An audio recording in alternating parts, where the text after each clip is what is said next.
Hello. Hi. Hi. Sa pangalan po ng dakilang Panginoong Jesucristo, isang mapagpalang hapon sa bawat isa. Hindi ako nagkakamali.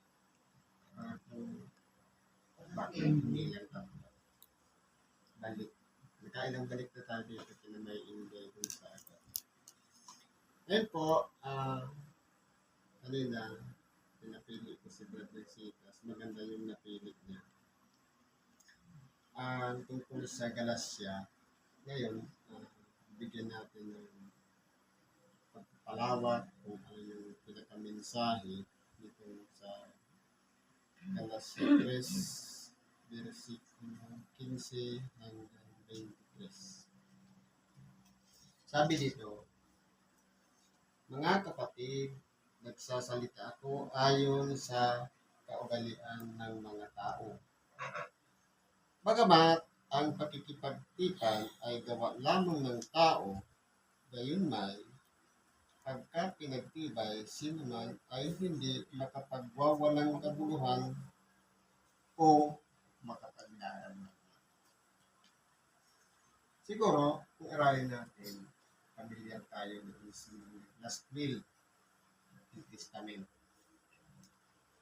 Ngayon, yan po ay nag-i-effect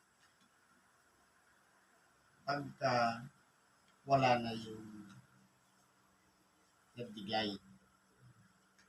Halimbawa, sa pamilya, yung magulang, nabubuhay pa, walang bisa ang last will of testament. Pero sa oras na siya ay wala na sa sanlibutan, saka siya mag-i-effect.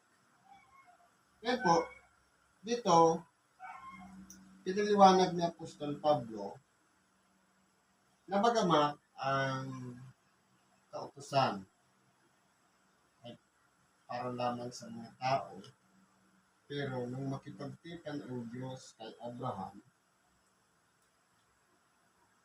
sabi dito, ngayon kay Abraham nga sinabi ang mga pangako at sa kanyang binhi, hindi sinabi ng Diyos at sa mga binhi na gaya baga sa marami, kundi gaya sa iisa lamang at sa iyong binhi na si Kristo.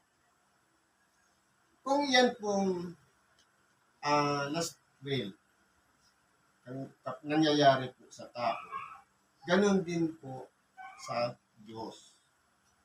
Na bagamat ang Diyos, nung mangako kay Abraham,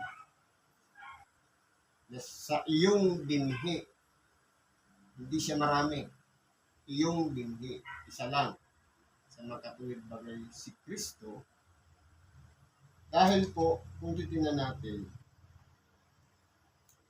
ang plano sana ng Diyos, gawing mabuti, perpekto ang lahat ng bagay.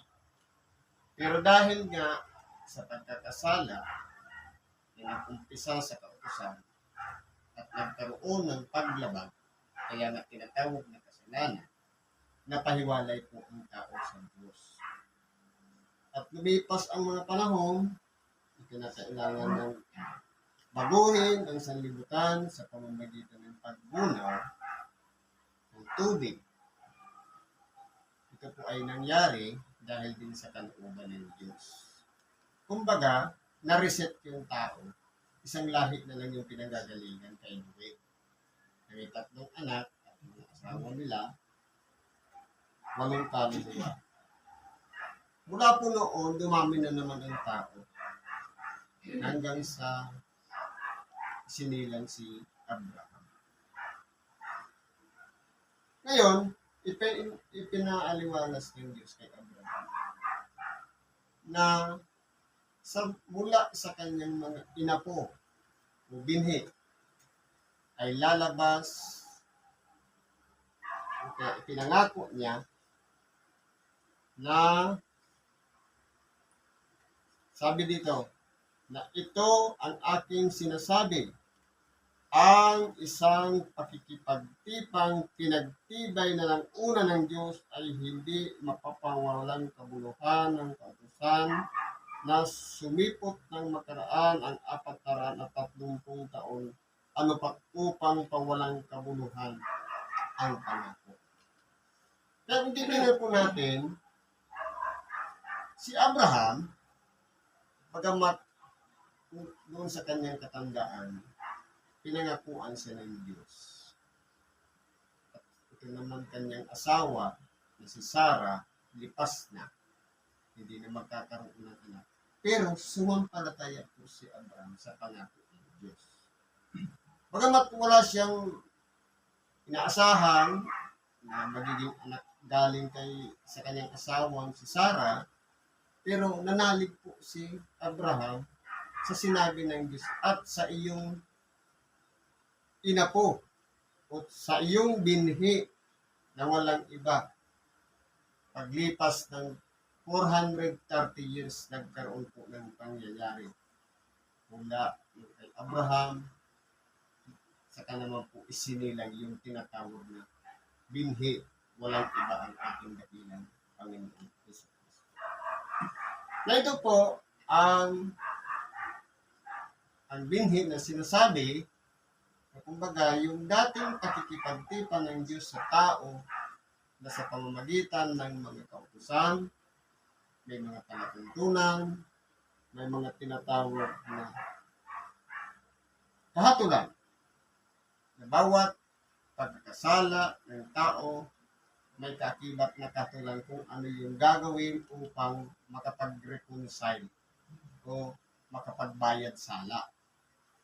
Pero po, kung pagdating ng binhi, wala naman pong nabago doon. Lahat po yun ay nasunod. Maging ang ating dakilang Panginoong Hesus Kristo ay sakop ng kautusan. Kasama siya sa nabuhay sa ilalim ng kautusan. Pero po, nung matupad yung pangako ng Diyos kay Abraham na walang ibang ating dakilang Panginoong Hesus Kristo, maraming mga bagay ang ginawa ang ating dakilang Panginoon nung siya nabubuhay dito sa ibabaw ng sanlibutan. Bagamat napakaraming nakapaligid sa kanya na sumasalungat, na para bagang nagiging tinik sa kanilang mga ginagawa ang kalagayan ng ating dakilang Panginoon. Parang naging balakid. Dahil, kumbaga, yung implementation ng kautusan ni Moises, okay na okay, walang sumusuway, lahat napasusunod. Kapag may nagkasala, may mag-aalay ng mga buhay na hayop. Pero, itong binhi na ito, na ipinangako ng Diyos kay Abraham, ito po ang nagbigay sa atin ng pagkakataon upang baguhin niya ang lahat ng mga bagay dito sa ibabaw ng sanlibutan. Kung mapapansin natin sa mga kwento, di ba hindi pa dumarating ang ating dakilang Panginoon?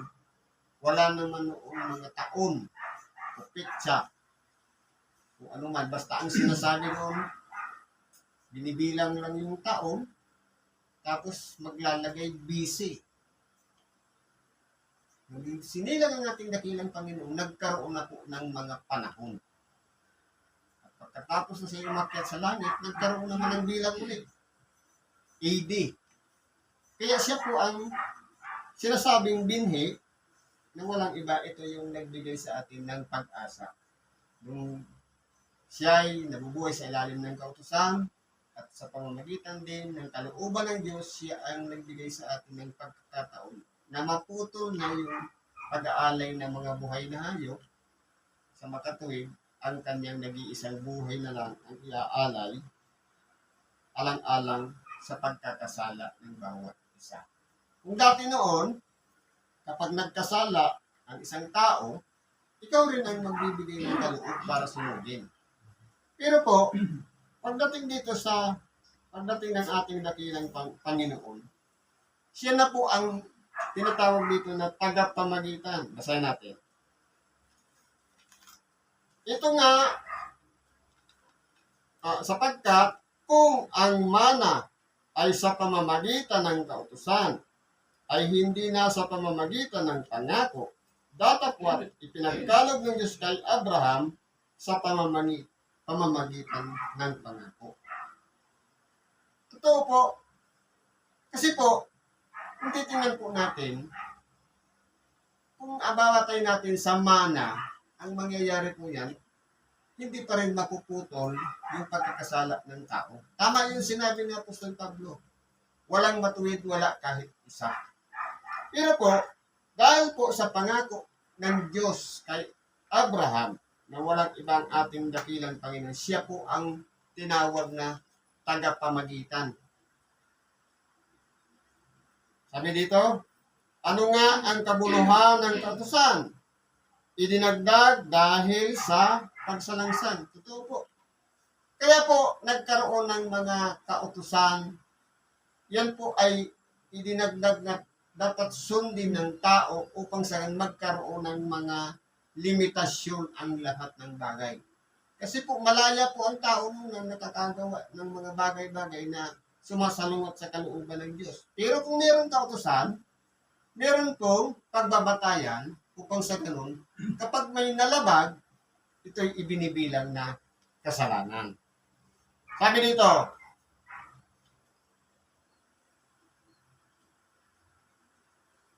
idinagdag dahil sa mga pagsalangsang hanggang sa pumarito ang binhi na siyang pinangatuan at ito'y iniutos sa pamamagitan ng mga anghel sa kamay ng isang tagapamagitan. Ngayon, ang isang tagapamagitan ay hindi tagapamagitan ng isa, datapwat ang Diyos ay iisa. Ang kautusan nga baga ay laban sa pangako ng Diyos, huwag nawang mangyari, sapagkat kung ibinigay sana ang isang kautusang may kapangyarihang magbigay buhay, tunay ngang ang katwiran sana ay naging dahil sa kautusan. Kaya po kung lilinawin po natin, ang kautusan po kasi, kumbaga, isang para lang yung habilin na dapat susundan ng tao. Pero wala pong mapapakinabangan doon. Kaya po, ang nangyari dito, naglagay ng isang tagapamagitan. Walang iba ang ating dakilang Panginoon. Na, kung titingnan po natin, siya yung, sabi sa Juan, siya yung daan. Siya yung nag-mediator sa pagitan ng tao at sa Diyos, ang ating dakilang Panginoong Hesukristo. Na, sa pamagitan ng tagapamagitan na yan,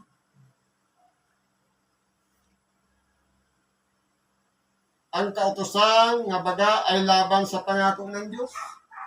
Ang kautusan baga ay lumalaban doon sa kalooban ng Diyos. Hindi po. Kundi, ang Diyos ang nagbigay ng kautusan. At ang tao, tagasunod. At sa pamamagitan po ng pagsunod na yon, hindi po ibig sabihin na sumunod lang, magiging maayos na ang pakikipag-kasundo natin sa Diyos o pakikipag-isa natin sa Diyos. Sapagkat limitado lang po yun. Subalit nung dumating yung tagapamagitan, na walang iba ang ating dakilang Panginoong Hesukristo, nagkaroon po ng kahayagan sa bawat isa sa atin na ang kautusan ay isang bahagi na lamang ng parang alaala na kung saan ito yung naging daan upang ang tao ay tumalima sa Diyos. At meron din mga kautusan ang ating dakilang Panginoong Hesukristo. Sa minsang pag-alay niya ng kanyang buhay, binago niya ang kautusan. Kung baga, dati noon, bawat isa ay mag-aalay alang-alang sa kanyang sariling kasalanan. Pero si Kristo, minsan lamang naghandog ng kanyang buhay, inalay niya ito, at lahat ng mga tao nabubuhay noon at maging hindi pa nabuhay noong mga panahon ng ating dakilang Panginoon, kapag nilakip lang yung pananampalataya sa pamagitan ng kanyang pag-alay ng kanyang buhay, ay kasama na po sa pinatawad ng Diyos. Kasama na po yung mga lahat ng nananalig sa ating dakilang Panginoon. Binibilang na ang kapatawaran sa lahat ng taong nakagawa ng kasalanan. Kaya po kung titingnan po natin dito, sabi dito, sapagkat kung ibinigay sana ang isang kautusan may kapangyarihang magbigay buhay. Kung noon pa sana ibinigay na yung kautusan para magbigay buhay. Sabi dito, tunay nga ang katwiran sana ay naging dahil sa kautusan. Kaya po kung titignan po natin, naging batayan yung kautusan upang sa ganon, iyon ay maging pamantayan kung paano, kasi inobserba ng Diyos kung paano ang tao sumusunod sa kalooban niya sa pamamagitan ng mga kautusan. Kung maalala natin nung panahon ni Moises, saglit lang na wala si Moises, umakyat sa bundok upang ibigay sa kanya ng Diyos ang 10 utos. Anong nangyari sa kanyang kapatid na si Aaron? Ang ginawa, lahat ng mga ginto na daladala nila mula sa Ehipto ay idinaan sa apoy para sunugin at ginawang isang bisirong baka. Ganun po ang tao, karupok, kahina sa pagsunod sa kalooban ng Diyos. Simpleng panahon lang, maiksi lang na panahon umakyat para ibigay yung 10 kautusan. Pero nagbago na ang tao. Kaya po, kung titignan po natin, ang kautusan ay naging anino na lang. Upang sa ganon, makilala ng Diyos, malaman niya kung ang tao ba ay kayang sumunod sa tinatawag na kautusan. Kaya pagdating po ng ating dakilang Panginoon, pinagaan yung kautusan. Kung dati, 10 utos, ginawa na lang 2. Ibigin ang Panginoon mong Diyos ng buong pag-iisip, lakas, kaluluwa. At ibigin mo naman ang iyong kapwa katulad ng iyong sarili. Kumbaga, pinagaan. Lamang, may mga isinaayos ang ating dakilang Panginoon na kumbaga, dati noon, sinasabi, ibigin mo ang iyong mga kapwa at tapuutan mo ang iyong kaaway. Ngunit ngayon sinasabi ko sa inyo, sabi ng ating dakilang Panginoon, ibigin mo ang iyong kaaway at dalangin mo ang sa inyo'y nagsisiusig. Kumbaga, ni-revise. Na dati, kung kaibigan, kung kaaway. Ngayon, yung kaaway, pati yung mga lumilibak sa atin, kinakailangan na natin idalangin. Kumbaga, pinalawak yung kahulugan ng pag-ibig. Yan po ang kautusan ni Kristo. Sabi dito, datapwat kinulong ng kasulatan ang lahat ng mga bagay sa ilalim ng kasalanan. Totoo po. Lahat ng tao nagkasala. Walang naging matuwid sa paningin ng Diyos. Sabi dito, kinulong ng Diyos ang lahat, kinulong ng kasulatan ang lahat ng mga bagay sa ilalim ng kasalanan upang ang pangako sa pamamagitan ng pananampalataya. Kung titingnan po natin ang naging unang nagkaroon ng malakas na pananalig sa Diyos, si Abraham. Alalahanin na lang natin, wala siyang anak, pinangakuan siya ng Diyos, pero nanalig siya. Na bagamat, lipas ng kanyang asawa, sumampalataya siya na mangyayari na ang pangako ng Diyos sa kanyang inapo. Sa makatuwid bagay, imagine, 430 years ang lumipas bago dumating yung tinatawag na binhi sa makatuwid bagay ng ating dakilang Panginoon. Sinampalatayanan po yun ni Abraham. Kaya kung titignan po natin dito, sabi dito, sa pamamagitan ng pananampalataya kay Hesukristo ay maibigay sa mga nagsisisampalataya.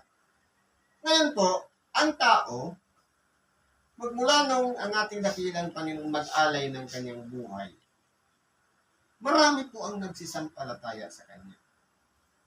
Hindi lang nagsisampalataya dahil sa Kanyang mga makapangyarihang gawa, kundi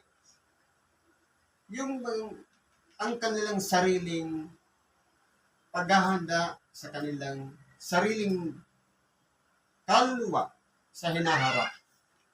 Lahat ng yun ay nakasalig sa ating dakilang Panginoong Hesukristo. Na kumbaga, yung tinatawag na pananampalataya, yun po ang naging batayan upang sa ganun magkaroon tayo ng koneksyon sa Diyos. Kasi po, imagine, hindi natin nakita si Kristo. Kung nasaksihan man kung ano ang ginawa sa kanya ng mga Romano. Pero dahil dito sa mga kasulatan, na kinasihan ng Diyos ang halos nasa 40 o mahigit pa na nagsipagsulat ng mga aklat. Itong tinatawag natin ngayon na Biblia, iba-ibang panahon, iba-ibang lugar, iba-ibang lahi o wika, pero iisa lang po ang may akda. Sa makatuwid, ibinuhos ng Espiritu Santo ang kapangyarihan para isulat yung mga kasulatan. Kaya kung titingnan po natin dito, na ito'y binabasa natin ngayon, tayo naman na hindi nakita yung mga pangyayari, nagsisampalataya din tayo sa ginawa ng ating dakilang Panginoon. Na pag-alay niya ng kanyang buhay alang-alang sa bawat isa sa atin. Sabi dito, ngunit bago dumating ang pananampalataya, ay nabibilanggo tayo sa ilalim ng kautusan. Totoo po. Lahat ng tao noon, nung hindi pa ang ating dakilang Panginoon nag-aalay ng kanyang buhay, hindi pa dumarating sa kanyang ministeryo. Ang tao po nung nabubuhay, alang-alang po sa kautusan. Pero, sabi dito, nung dumating ang pananampalataya, ay nabibilanggo tayo sa ilalim ng nakukulong tayo hanggang sa ang pananampalataya ay ipahayag pagkatapos. Kaya kung titingnan po natin, merong limitasyon yung pagsunod sa kautusan at meron naman kung kailan naman nag-umpisa yung pananampalataya. Kaya kung titingnan po natin, yung pananampalataya, noon pa meron na yan, nangyayari na yan. Ang pagsunod sa kautusan nangyayari na. At hanggang ngayon, pagsunod sa kautusan sumusunod. Pero hindi na yung dating kautusan. Sa makatuwid, binago na. Sa minsang pag-alay ng ating dakilang Panginoon ng kanyang buhay, sabi nga, kung nung palitan ang pagkasaserdote, kinakailangan palitan din naman ang kautusan. Kung palitan ang pagkasaserdote, na kung saan yun lamang ang tanging nag-aalay ng mga bagay o mga hayop na susunugin, kinakailangan, o para ma-reconcile yung pagkakasala ng tao, dapat palitan din ng mag-alay din ng buhay ang ating dakilang Panginoon. Kinakailangan din palitan yung kautusan. Sa makatuwid, si Kristo na dapat ang sinusunod natin ngayon. Kumbaga, ni-revise na yung kautusan. Sinortcut na lang, pag-ibig. Yan naman talaga ang kabuuan ng kautusan. Yung pahalagahan ang bawat isa. Pahalagahan muna ang Diyos bago ang kapwa. Yan po ang pinakasusi. Sabi, hanggang sa ang pananampalataya ay ipahahayag pagkatapos. Ito na po, nahahayag na sa mga huling panahon. Kung mapapansin natin ngayon, maging mga ibang sekta o religiyon, pansinin na lang natin yung mga Muslim. Meron silang binabasang Quran, nandun ang pangalan ng ating dakilang Panginoon. Pero, kinikilala nila ang ating dakilang Panginoon. At yung sinasampalatayanan natin at sinasampalatayanan din dun sa Quran na Jesus, iisa lang po yun. Walang iba ang ating dakilang Panginoong Jesucristo. Na siya'y nabuhay dito sa ibabaw ng lupa, sa edad na 33 years, sa kanya inalay ang kanyang buhay alang-alang sa bawat isa na nananalig sa Diyos. Kaya, nagkaroon na tayo ng pag-asa. Tayong mga nasa hinaharap, mga bagong henerasyon. Hindi na natin naabutan yung pag-aalay ng mga susunugin na ginagawa ng mga saserdote noon. Kundi inilalapit na lang natin ang ating sarili sa pananampalataya sa ating dakilang Panginoong Jesucristo. Sa pamamagitan po noon, kasama na rin tayo sa pinatawad ng ating mga kasalanan. Ibig sabihin, ang tao minsan lamang magpapakilala ang Diyos sa pamamagitan ng minsan lamang daranasin ng tao. Iba-iba po kasi ang pamamaraan ng Diyos para hikayatin ang tao makapanbalik sa Kanya. may idinadaan sa pakikinig ng Ibanghilyo, meron naman sa karamdaman, at meron naman sa problema. At wala nang makapitan kapag yung lahat ng inaasahan natin na wala na, saka na tayo lalapit sa Diyos. Siya na po ang pinaka-pundasyon ng ating pananampalataya. At sa pamamagitan po niyan, tayo po ay magtatagumpay hanggang sa muling pagbabalik ng ating dakilang Panginoon. Ang mahalaga, lahat ng kanyang mga kautusan na pinagubilin sa bawat isa sa atin, yun po ay pahalagahan natin at pagsikapan natin magawa ang lahat ng mga bagay na iniutos ng ating dakilang Panginoong Jesucristo. Siguro po ang nandito na lang, kung papansin natin, malalim siya. Kasi po ang nagsulat kasi dito, abogado. Si San Pablo po kasi marunong yun. Kaya nga, ang tawag sa kanya nung siya'y tinalaga ng Diyos sa Ebanghelyo, siya'y isang sisidlang hirang para sa atin. Na kung hindi sa pamamagitan ng kalooban ng Espiritu Santo, hindi mo mauunawaan ang lahat ng sinulat ni Apostol Pablo. Pero dahil sa kapangyarihan ng Espiritu Santo, kung sino yung nagkasi o nagpahayag kay San Pablo, kapag hiniling din natin ang kapangyarihan ng Espiritu Santo, mauunawaan natin ang lahat ng kanyang mga sinulat na siya yung nag-akda na sinulat niya sa iba-ibang bayan sa paligid ng Jerusalem. Siguro hanggang dito na lang. Salamat sa Diyos at ano man ang ating kailangan, kaya ilapit natin muna sa Diyos sa kaya ni Kristo Jesus. Salamat at mapagpalag natin sa bawat isa.